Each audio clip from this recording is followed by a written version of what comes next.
Welcome to Easy Business Automation.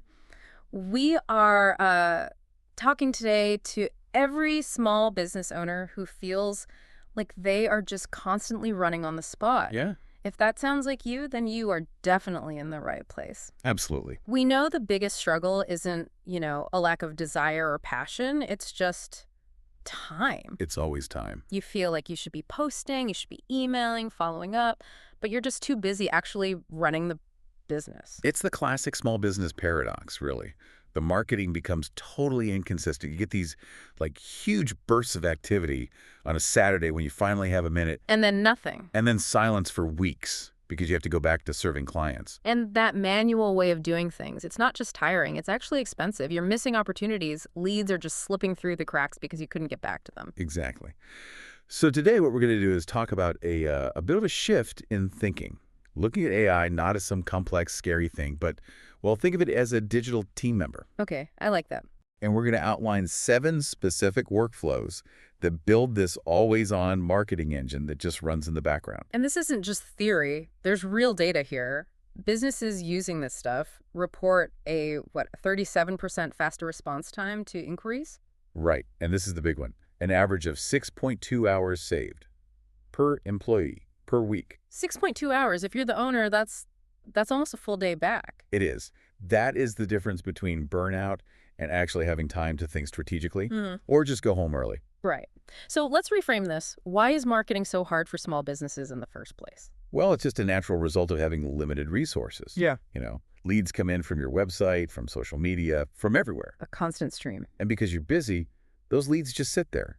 They don't get followed up on quickly, and that creates what we call a leaky funnel. People who are interested just drift away. And then there's the content problem, staring at that blank screen. Oh, the content bottleneck. Yeah. Who has the time to consistently write and post and make sure it all sounds like your brand? It's a full-time job in itself. It is. And this is where the mindset shift comes in. We're not talking about old school automation, the rigid, if this happens, then do that kind of rule. Okay. We're talking about modern tools using something called agentic AI. Agentic AI. Okay, break that down for me. What's the real difference? Think of it like a digital intern that you actually trust. Oh, okay. It can handle multi-step tasks Yeah. and make small, smart decisions on its own without needing your approval for everything. You can see an email and know, oh, this one's urgent, and flag it for you. So the AI handles the repetitive stuff, the writing, the sending, the reminder. Exactly. And the humans, you and your team, you focus on the high-value conversations that actually close deals. It's collaboration. I like that. It's not replacement, it's collaboration. Okay, so let's walk through the typical customer journey. It's pretty simple, right? They hear about you. They become a lead. They book or they buy something. And hopefully, they return and then refer someone else. Right. That's the ideal path. So the big question for everyone listening is, where in that path are you dropping the ball right now? And we see 2 places where it happens most often. The first is what we call the speed to lead gap.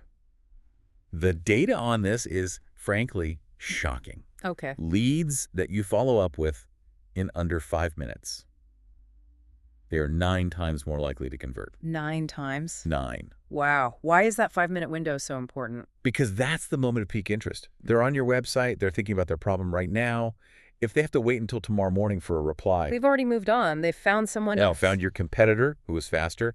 Speed signals that you're professional and on top of things. And the second gap is the follow-up failure. You send the quote, and then crickets. Yep. You don't ask for the review when they're happiest. You don't ask for a referral. It's just money and goodwill left on the table. So let's use an example.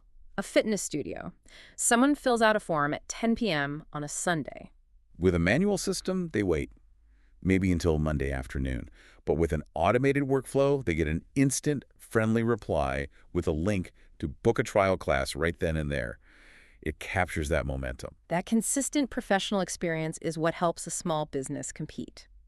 Okay, so this brings us to the 7 workflows that can run while you sleep. Let's start with that speed to lead problem. Right. Workflow number 1, instant lead response and nurture. So what this does is a new lead comes in from a forum or a chat, and they get a personalized reply within minutes, ask a couple of questions, gives them a next step. Like a link to book a call.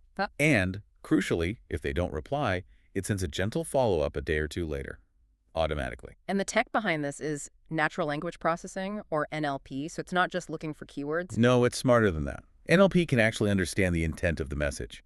It knows the difference between what are your prices and my basement is flooding. I need help now. Ah, so it can triage. It flags the urgent stuff for a human. Exactly. The impact is huge. Your team only gets alerted for the high-value, ready-to-buy leads. Everything else is nurtured automatically. That's a huge time saver. Okay, workflow number 2. The, quote, follow-up. This one is simple but so powerful. After you send a quote, the system triggers a pre-written sequence of emails or texts. So like a check-in on day 3. Yep. And maybe on day 7, an email that answers common questions you always get about that kind of project. It's just simple conditional logic.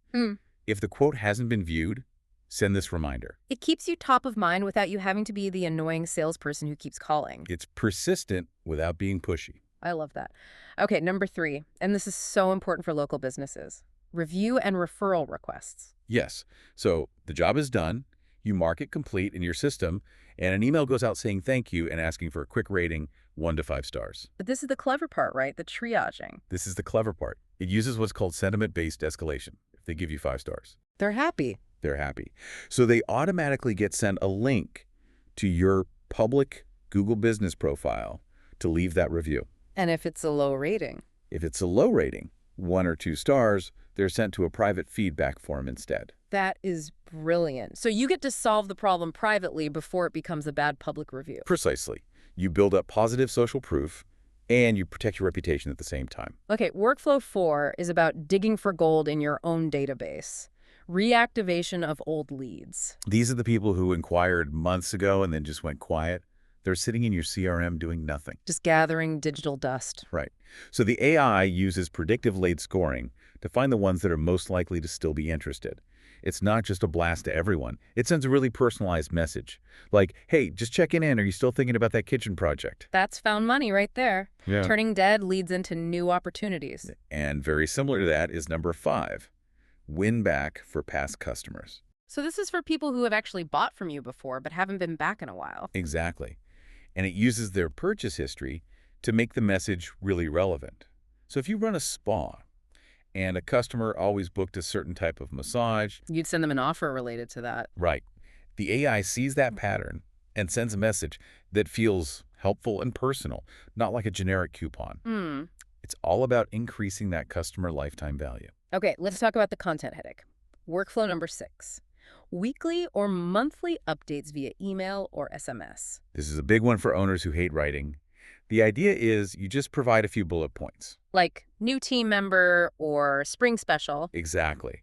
And the AI takes those points and writes a full, well-structured email or a short text message update. But how do you stop it from sounding like a robot? You know, how do you keep your brand's voice? That is the key question. You train it on a brand voice kit. You give it rules.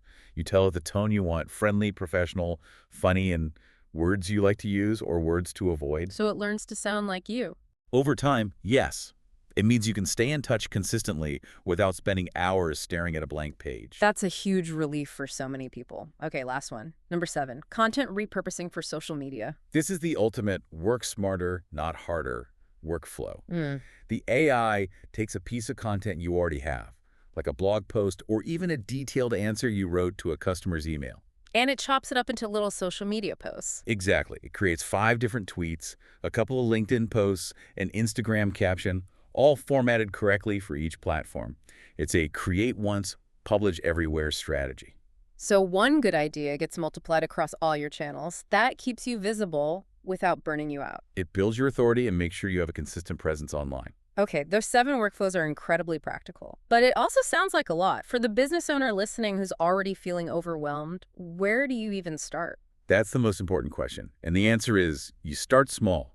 You have to be strategic. So 3 rules for choosing. First, start with revenue. Pick the workflow that's closest to the money. So lead response or, quote, follow-up. Exactly. The things that directly lead to a sale. High ROI right out of the gate. Rule 2. Check the connections. Don't buy some shiny new tool that doesn't talk to the systems you already use. It has to connect to your CRM, your email, your calendar. So you're not creating more manual work for yourself. Right. And rule number 3 is my favorite. Keep it simple. Don't try to boil the ocean. Please don't. Build one simple, reliable workflow. Test it. See that it works. Then And only then do you move on to the next one. Which brings us to testing this, the 30-day experiment. How do you measure if it's actually working? You set a very clear, measurable goal. Not get more leads, but something like reduce my time spent on follow-ups by 10 hours this month. Something tangible. Very tangible. And you track the leading indicators. How many messages were sent automatically? How many hours did you save? We often see businesses get a 200% to 500% ROI in the first year, just from the efficiency gains. And after 30 days, you review the data.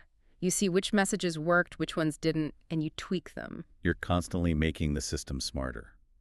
At the end of the day, the goal here isn't to replace the human touch. It's to get rid of all the administrative junk that gets in the way of you providing that human touch. The businesses that work while they sleep are the ones that are going to win. And the real question is, what are you going to do with those 6 hours a week you get back? That's where the real growth happens. That's the strategic advantage. So here's your action checklist, your homework for the next 30 days. First, just pick one of the 7 workflows. We'd suggest lead response or review requests. Second, map it out on a single piece of paper. What's the trigger? What are the 3 messages you'll send? What's the goal? Third, choose a simple tool. It might even be built into the CRM you already have. You don't need to go spend a fortune. Fourth, draft 3 or 4 short messages. And definitely use an AI tool like ChatGPT to help you refine the tone and make it sound perfect. And finally, just turn it on. Let it run for 30 days, measure the results, and then decide what's next. Start small, prove it works, and build from there.